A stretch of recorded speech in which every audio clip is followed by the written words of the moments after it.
What's up everybody, I'm HoopsandHipHop. So a little while ago, I went over a theory that discussed the idea that Erica, the gym leader of Celadon City, could have originally been a kimono girl from Ecruteak City at some point in time. However, as I was gathering evidence for that theory, some more intriguing evidence for an even bigger idea began to come to my attention, and that's that Celadon City could have originally been planned to play a role like that of Ecruteak City and be the home to a legendary Pokémon. How exactly would that work, you might ask? Well, let's go ahead and check it out.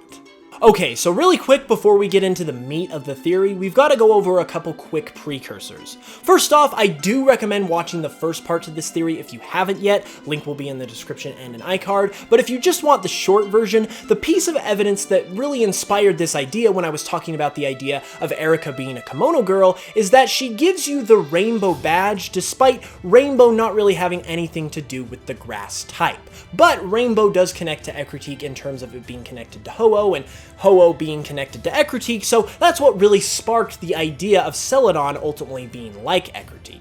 The second thing to note here while we're talking about this theory is the general understanding that Generation 2 includes a lot of content that was originally planned for Generation 1. We know that a lot of things like certain Pokemon from Generation 2 were originally planned to be in Generation 1, so the idea that something from Generation 1 ultimately ended up debuting in Generation 2 is not necessarily a new idea, which does back up the idea of this theory. Alright, so as I said earlier, when I was researching my previous theory, I thought the idea that Erica gives you the rainbow badge despite being a grass-type trainer didn't really make any sense because the grass type didn't really have anything to do with rainbows. So I decided to dig a little deeper and take a look at the name and description of Celadon City. In addition to being the home of the Rainbow Badge, Celadon City is also known as the Rainbow City. However, this is also extremely odd considering the name of the city is Celadon City, which is a shade of green. Why would a city that's named after a green color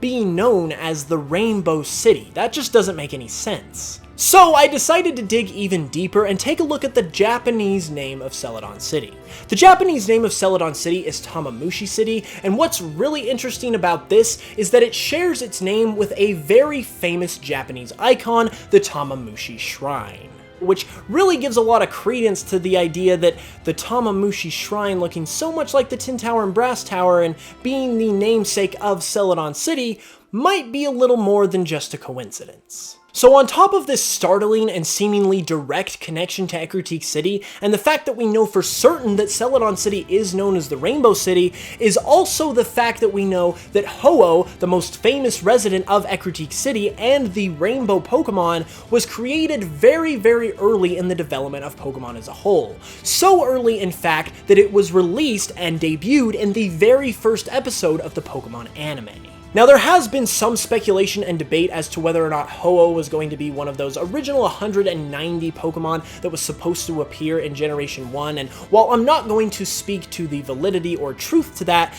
I will say for certain that we do know, like I said, that Ho-Oh was created very, very early in the life cycle of Pokemon, even if it wasn't really planned to be in Generation 1. So the fact that we have all of these connections to Ho-Oh, seemingly, in Celadon City kind of suggests that maybe they did have some sort of plan for Ho-Oh in Celadon City, and maybe that Celadon City was originally going to play a role much like Ecruteak City when the idea and the scope for Generation 1 was a whole lot bigger. Adding to this idea that Celadon City was essentially going to be the Ecruteak City of Kanto are a couple facts that we're going to recap from the last video. As we know, Celadon City is also the Eevee City of Kanto, just like Ecruteak is the Eevee City of Johto. You get Eevee in the Kanto games from an NPC in Celadon City, and you can get all of its evolutionary stones from the department store in Celadon as well. So Celadon City is definitely the Eevee hub of Kanto, just like Ecruteak City is the Eevee hub of Johto, another possible indicator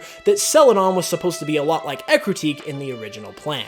The next piece of evidence that we also talked about in the original theory about Erica is that Erica is wearing a kimono, just like the kimono girls, despite being located in one of the most urban areas in Kanto. So I discussed this in the last video, but even though the kimono is just a piece of clothing and isn't really the strongest link between these two cities, the fact that Kanto and Celadon City is supposed to represent the more urban, industrial, modern side of Japan, yet we have a major character from this region wearing a more traditional and cultural piece of clothing, much like the tradition and culture that we see in the Johto region, really begins to suggest once again a further connection between these two cities. And given the fact that we have all of these other pieces of evidence, which in the context of Celadon City don't really relate to one another at all, but if we put them in the context of Ecruteak City, they really begin to relate to one another and make sense, really kinda makes it seem like Celadon City was supposed to be the original Ecruteak City.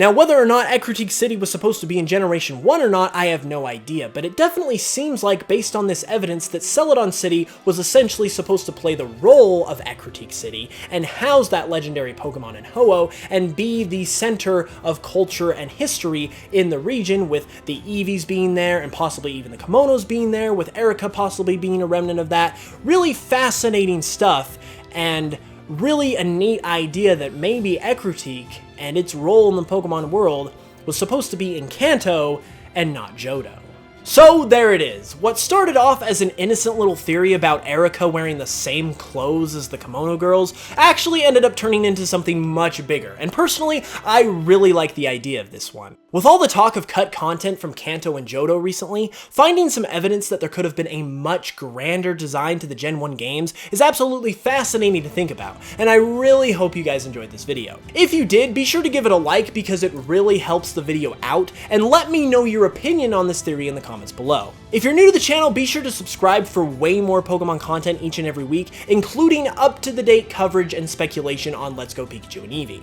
Anyways though, with all of that being said, I will be back with another video very, very soon, so until then, as always, I will smell you guys later.